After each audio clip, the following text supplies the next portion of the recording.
అందరికీ praise lord అండి. ఒక చిన్న కథ మీతో చెప్పుకోవాలనుకుంటున్నా. ఒక పట్టణంలో ఒక చిన్న పిల్లవాడు ఉండేవాడు. తండ్రికి రైల్వే పని. తల్లిదండ్రులిద్దరూ తమ బిడ్డకి తాము చెప్పింది వెంటనే చేయాలని నేర్పించారు. ఒకరోజు పిల్లోడు బడి సెలవు కనుక తల్లితో చెప్పి తండ్రి దగ్గరకు ఆడుకోవటానికి వెళ్ళాడు. 2 రైలు పట్టాల మధ్య కూర్చొని చిన్న బొమ్మరిల్లు కట్టుకొని మంచి ఆటలో మునిగిపోయాడు ఆ బాబు. తండ్రి తనకు చాలా కాలానికి కనపడ్డ స్నేహితుడితో మాట్లాడుతూ తన పని పూర్తిగా మర్చిపోయాడు. ఇంతలో అకస్మాత్తుగా పిల్లోడు ఆడుతున్న పట్టాల మీదే పొయ్యిల బండి వేగముతో వచ్చేస్తుంది. ఆ బండికి తను వెంటనే పాయింట్లు కొట్టాలి, లేకపోతే బండి పడిపోయి తునాతునకలైపోతుంది. పిల్లవాడి కోసం వెళ్తే బండి పడిపోతుంది. బండి కొరకు వెళ్తే ఒకానొక పిల్లవాడు ముక్కలైపోతాడు. ఏం చేయాలో తోచలేదు. దేనికి సమయం లేదు. 2 సెకండ్లు మాత్రమే ఉన్నవి.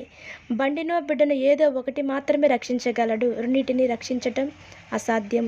సమయం ఏమీ లేదు. ఏం చేయాలి? వెంటనే పిల్లోడిని బాబు వెంటనే పండుకో అని అరుస్తూ పరుగున వెళ్ళి పాయింట్లు లాగాడో లేదో బండి సెకండ్లో దూసుకుపోతుంది. ఆ పిల్లవాడు నాకిప్పుడు నిద్ర రావటం లేదు, ఇక్కడ మంచం లేదు, పక్క లేదు, రాళ్ళల్లో పండుకోమంటావా? బాగుందిలే, కావాల్సి వస్తే నువ్వు పండుకోరాదు, ఇక్కడ మమ్మీ దగ్గర పండుకుంటా అని అనకుండా వెంటనే ఆ పట్టాలపై పండుకొని పోయాడు. కొడుకు పట్టాల మీద క్షేమముగా ఉన్నాడు. ఇంజిన్ బోగీలు ఆ బాలును దాటి వాటి దారిన అవి వెళ్ళిపోయాయి. నానా ఇంకా పండుకోనా అని అడిగాడు. తండ్రి పరిగెత్తి కొడుకు వెంబడి ఆనంద బాష్పాలు ఒలికించాడు. పిల్లలారా, ప్రభువునందు మీ తల్లిదండ్రులను విధేయులై ఉండుడి.